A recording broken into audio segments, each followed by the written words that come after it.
After acquiring Brandon Ingram at the most recent NBA trade deadline, there's a lot of discussion surrounding who should and could be on the roster for the Raptors next season, and if that roster should actually include RJ Barrett. We'll break down the rumors and discussions in today's video. Let's get into it.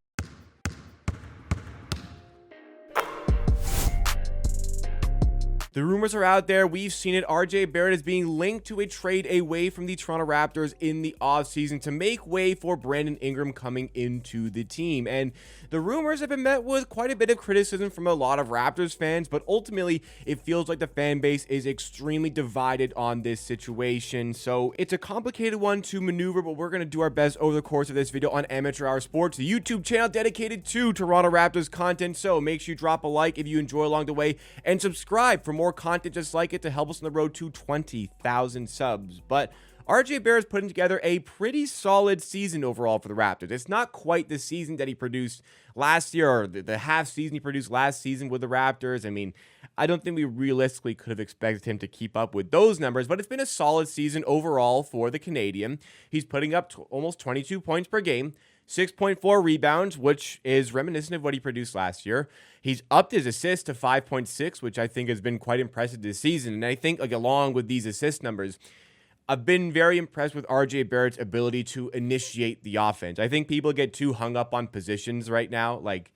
Yeah, if you're a center, you're a center. You're protecting the rim, you're doing that job. But if you're playing pretty much any other position, you can take on multiple roles. And a lot of times, RJ Barrett, wherever he's playing, is initiating the offense as if he was a point guard. And in some cases, I think this season, he actually was starting as a point guard. But I've been impressed with RJ Barrett's ability to create and initiate the offense. So the 5.6 assists is a nice stat to see. The efficiency has dropped compared to what he was doing last season with the Raptors. It had to drop. It was just so ridiculously good last season, but it's been okay. 48% shooting from the field, 35% shooting from three.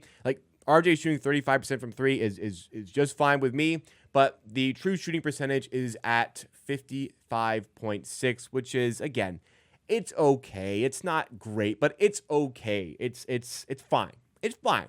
Not a super efficient player, and the style that RJ Barrett plays with, it's okay, he's going to hit some of those kick-out threes.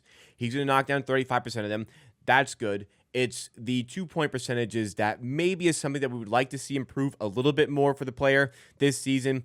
53% on twos. It was 60% last year with the Raptors, which again saying he was never going to do that again, but 53% this year. It's all solid for RJ Barrett, but it is all solid with relatively high usage, which is somewhat impressive. It's been a good season overall for RJ Barrett, and he's definitely an important player for this team. So the question becomes, well, why would the Raptors be looking to trade him? Well, we saw this report that recently came out suggesting that the Raptors are looking potentially to trade RJ Barrett in the summer. Based on conversations before the deadline, Barrett could be a trade candidate to monitor this summer. Barrett was discussed in trade talks for Ingram with New Orleans, but the Pelicans preferred the expiring contracts instead. So that's the league sources telling Hoops Hype about this situation. But when the trade first broke, I think the immediate reaction for a lot of Raptors fans, including myself, were, yeah, RJ Barrett probably isn't going to be on this team for a whole lot longer. And the reality is,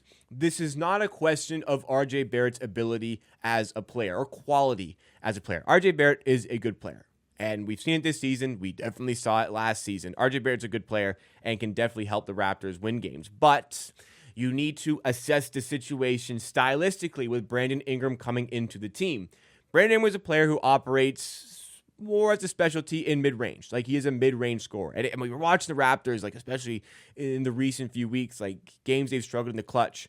Man, does this team need a guy who's out there creating his own shot, getting buckets in mid-range, that real bucket getter type of player. I feel like the entire time I've had this channel, 5+ years, we've talked about the Raptors getting that bucket getter type of archetype. Well, they've got him. They've got him for next season. It's Brandon Ingram. They got the contract signed. He's going to be here next season. He'll be here for 2 years, plus maybe another one on the player option. But that is going to be your lead scoring player. That is a guy that's going to take the reins as a scorer. Not necessarily take the reins of the offense. That should still fall in the lap of Scotty Barnes. But Brandon Ingram should take the reins as a scorer. And Brandon Ingram, who we've investigated on this channel as well, he's a good rebounder. And he actually is a little bit of an underrated playmaker as well. But the issue when you look at the roster, like as it stands right now, if everybody was healthy, we could just magically make Brandon Ingram healthy, what would the starting five be? It'd be Emmanuel Quickley, RJ Barrett, Scotty Barnes, Brandon Ingram, and Jakob Poeltl. That would be the starting five. Five good players, like a good makeup of players for a starting five. But again, stylistically is where we run into issues. Emmanuel Quickley is a shooter. He's going to shoot a ton of threes. Like, he already shoots a lot. I think actually he could maybe shoot more, but Emmanuel Quickley is the shooter for that lineup. RJ Barrett shooting 35% from three, but he's not a shooter. What classifies as a shooter? How much does the defense care when he takes a three? Are they super aggressively closing out? Are they going to make sure that they're following him along the perimeter so that three-point shot doesn't go up? Not really. So RJ Barrett, yes, 35 is good, as I said, but they're open threes, which is good. It's fine. But I wouldn't classify him as a shooter. Scotty Barnes, definitely can't classify him as a shooter. His three-point numbers, unfortunately, have taken a big dip this season. Been a little bit problematic for the player efficiency-wise, but there is so much to Scotty Barnes' game beyond just the efficiency numbers. Like, I wish they were higher. Yes, I do. A little bit disappointed where they are this season, but he's a 20-point-per-game player who does so much on both ends of the floor. Brandon Ingram, we're probably toying with that being a shooter. I won't necessarily go as far as to say he's a non-shooter maybe, but like he's closer to that than being a shooter. Like, we'll see if he can continue to up his volume from three-point shooting when he does join the Raptors. But there's just not a lot of floor spacing to work with overall there because, like, you go to Poeltl, who's obviously not a shooter in any way whatsoever. Like, there's a lack of floor spacing. So when Brandon Ingram is being tasked with a lot more shooting, now defenses care a little bit more about him on the perimeter. So anyways, the point I'm trying to make with this starting five is that it's not keen or adept with floor spacing. It's not a good floor spacing lineup. And you just got to have that in the modern NBA unless you're just ridiculously good and you've got Shai Gilgeous-Alexander like the Oklahoma City Thunder. For everything, there are going to be exceptions. But I think we can be honest and look at this team here and say this is not going to be one of those exceptions. So stylistically, there's just a lot of players who operate in similar spaces. Like Barnes and Ingram already both operate in similar spaces.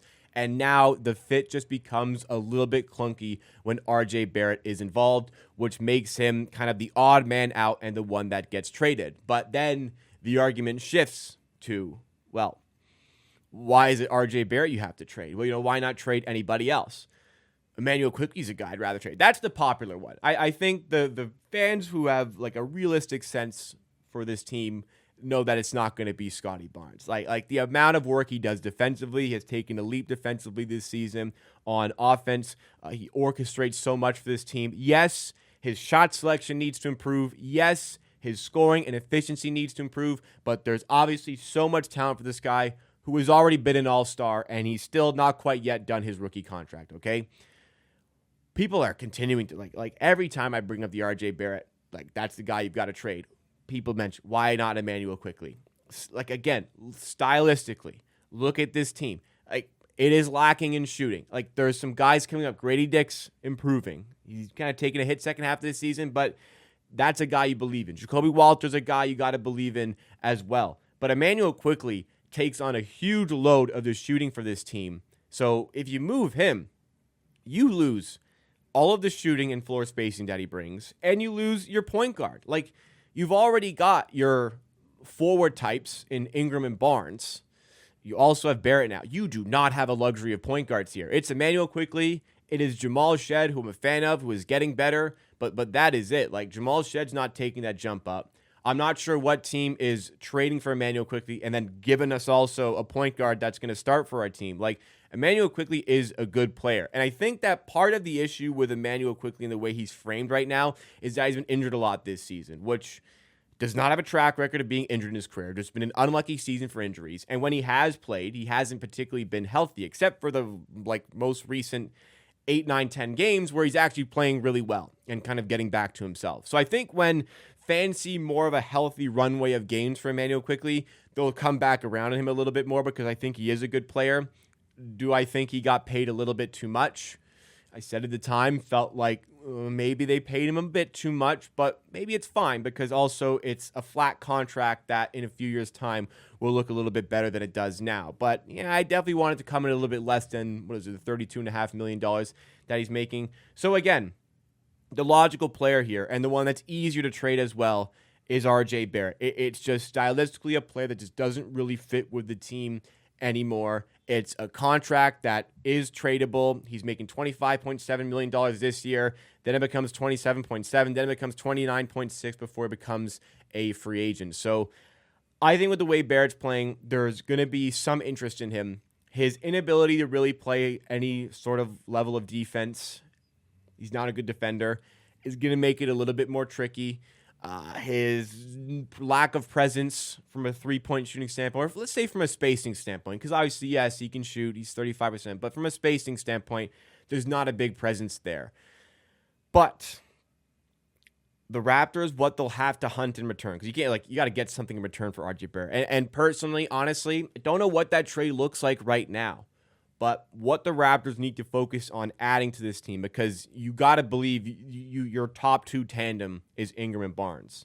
Pirtle's a fantastic center to have with this team because of the rim protection he brings, from the playmaking that he brings, the screen setting that he brings. The fact that he can't shoot doesn't mean he can't space the floor in other ways. I say that all the time. Emmanuel Quickley is your point guard who space the floor. That's a necessary piece to this team. What is a priority now for the Raptors? You have got to bring in defenders. You have got to bring in guys who can space the floor for this team. Because having all these great players is nice and all, but it's useless if you don't come up with a way to space the floor more effectively for these guys. So I don't know if that's the type of player you can land with an RJ Barrett trade, but does it give you other pieces to then maneuver elsewhere? Raptors have control of all their picks. Do they find that sort of guy in the draft? Lots of things can change. Lots of things need to change before we can specifically assess what exactly an RJ Barrett trade should look like. And maybe it doesn't need to happen in the summer or right away. The Raptors have bought themselves maybe a little bit of extra time by not having to give Brandon Ingram the max, but at the end of the day, it is only secured for Brandon Ingram on a contract for 2 years.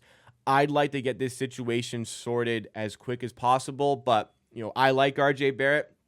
He really changed my opinion on him as a player. I think he's a good player, but stylistically, I just cannot see five of Quickley, Barrett, Ingram, Barnes, and Pirtle working. It just isn't going to work. And even if you want to just wait and see, you're going to see it. You're going to realize what it's missing. It's missing defense. It's missing floor spacing. So it completely makes sense to me why the Raptors want to make this move and why RJ Barrett, unfortunately, sadly, is the odd man out. But do you believe that's the case as well? Do you think RJ Barrett should be the player that gets traded? Do you think somebody else should get traded? Do you think nobody should get traded? Give me all of your thoughts and opinions in the comments down below. That's all for today's video. Drop a like if you did enjoy. Subscribe for more Raptors content, and I will see you next time for another video.